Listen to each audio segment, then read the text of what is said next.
morning, engineering buddies. Here we go again, another day, another set of tutorials here in um, solid geometry. So, nasa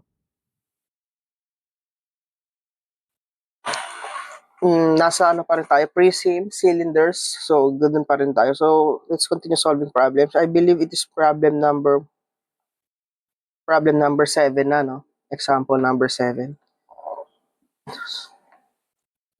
So, the volume of regular tetrahedron of side 5 cm is, okay. So, first things first, a tetrahedron is a solid bounded by 4 planes. So, when we say bounded by 4 planes, so draw lang tayo ng example.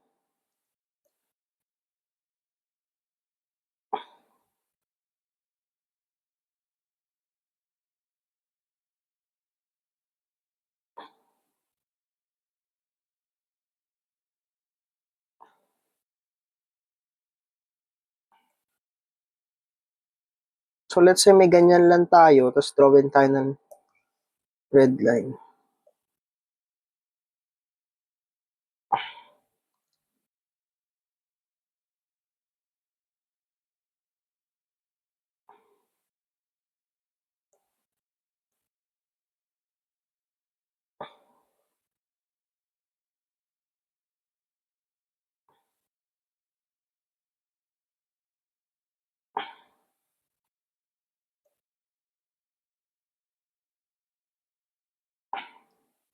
Hindi kasi siya nauusad pala. No? Yes.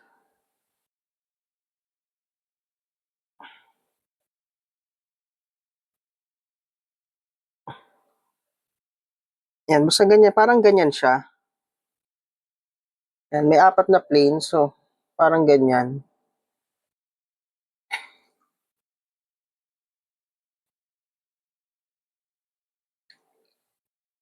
Tapos equal side yan. Yan, tetrahedron. Yan. So, ang volume ng regular tetrahedron, balikan lang natin yung mga formulas natin. Mas mainam na kabisado mo na itong formula na to para hindi ka na mag-derive ng formula. So, volume ng regular tetrahedron is just a cube or x cube over 6 square root of 2. So, yan ang formula natin. So, given, meron naman side na 5. So, 5 cube over 6 square root of 2. So, ang lalabas dyan, na-compute ko, is 14.73 cubic centimeter. So, ganyan lang siya i-solve, guys. Basta kabisado nyo yung formula. And then, syempre, dapat alam nyo din kung ano bang itsura nung solid figure na yun. Kung ano ba yung ano nung tetrahedron, etc. So, letter B. Okay. Next problem. Wala na pala tayo next problem.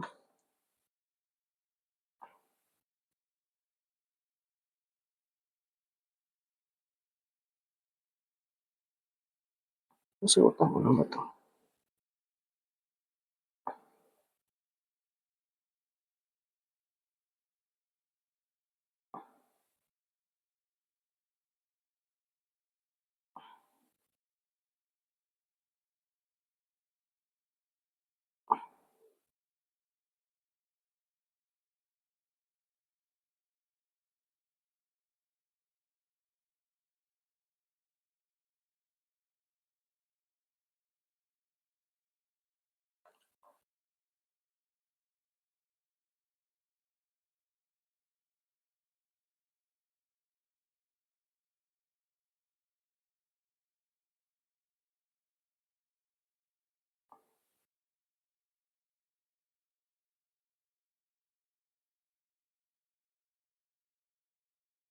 Wala na pala tayong problem, guys. So, kuha lang tayo.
Okay.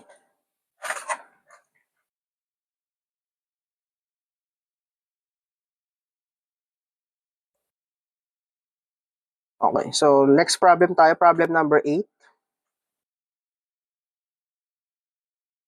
A first tomb of a pyramid has an upper base 100 by 10 meters and a lower base 80 meters by 8 meters. If the altitude of the first tomb is 5 meters, find its volume. So, dito sa problem na to, you don't have to draw kasi meron naman tayong formula for the first tomb of pyramid. So, balikan lang natin.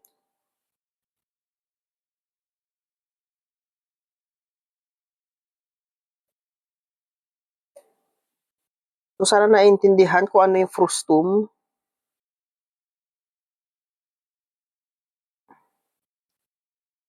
Yan. Ito yung frustum. Parang kumbaga, portion of the pyramid between base and a cutting plane parallel to the base. So, parang hinati mo siya. So, ito may isa kang ganyan. Yan. Tapos, ito pa, yung kalahati. Yung hinati. Okay, so, yun yung frustum. Madalas din ginagamit ang frustum, guys. Ma-encounter natin yan kapag nasa higher math na tayo.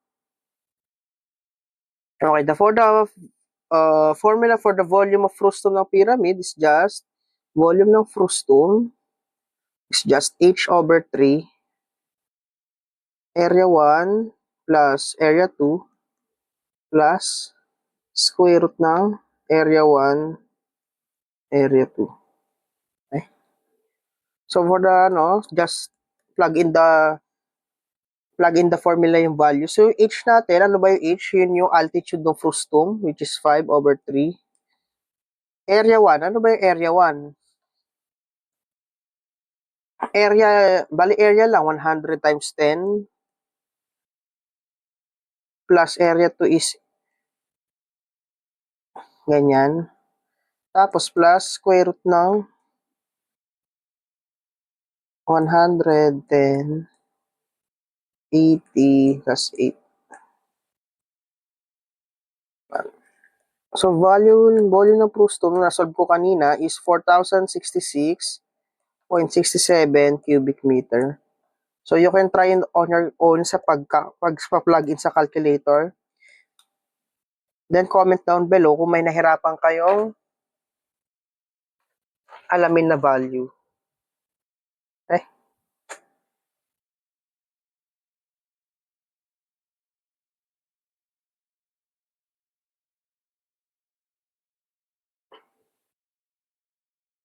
So, that's how you solve this kind of problem.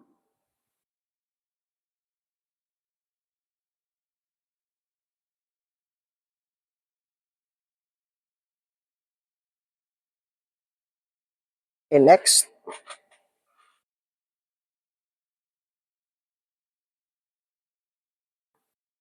Frustum ulit.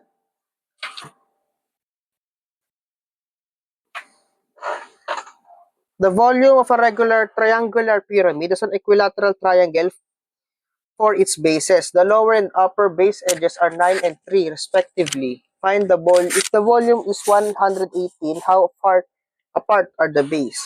So, same formula pa rin naman. Volume ng frustum is h over 3. Area 1 plus area 2 plus square root ng area 1, area 2. Kaso dito, hindi na ba sa rectangular yung bases? Triangular na daw siya. So, yung area 1 natin is ganito kasi yung itsura niyan eh. Draw natin.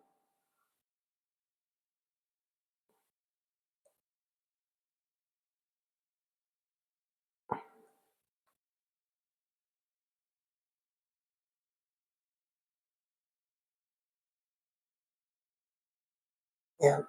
And then, let's draw a line.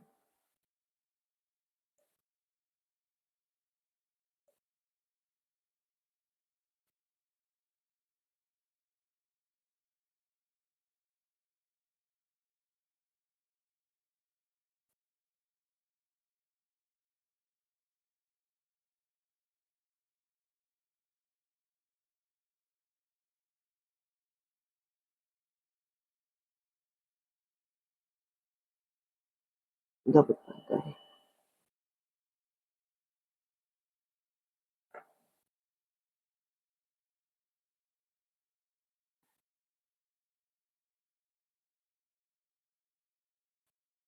Yan. Tapos, sa pang-line,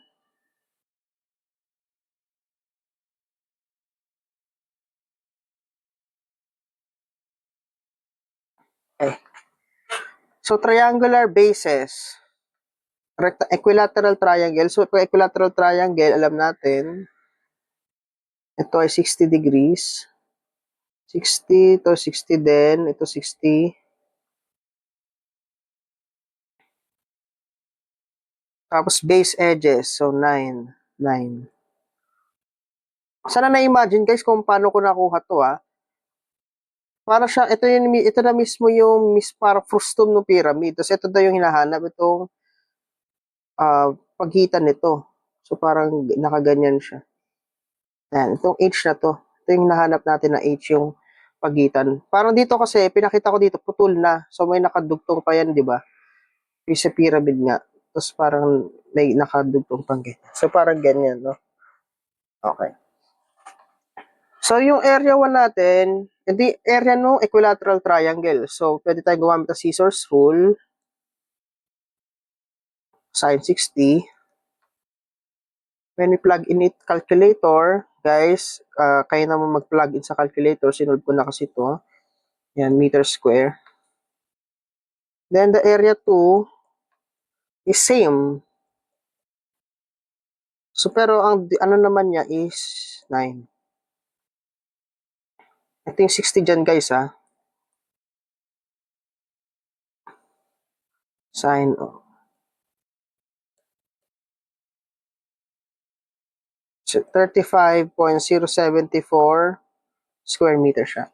So when you plug in it here, volume ng frustum is just given pala yung volume 118.2 is just H over 3. Area 1 mo is 3.897 plus area 2 mo is 35.07 plus square root nung 35.07.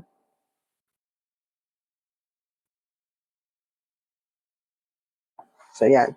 So, dyan makakuha tayo ng value ng H. Shift solve na lang guys, makakuha tayo ng value na 7 meters. So, letter C. So, that's how you solve this kind of problem.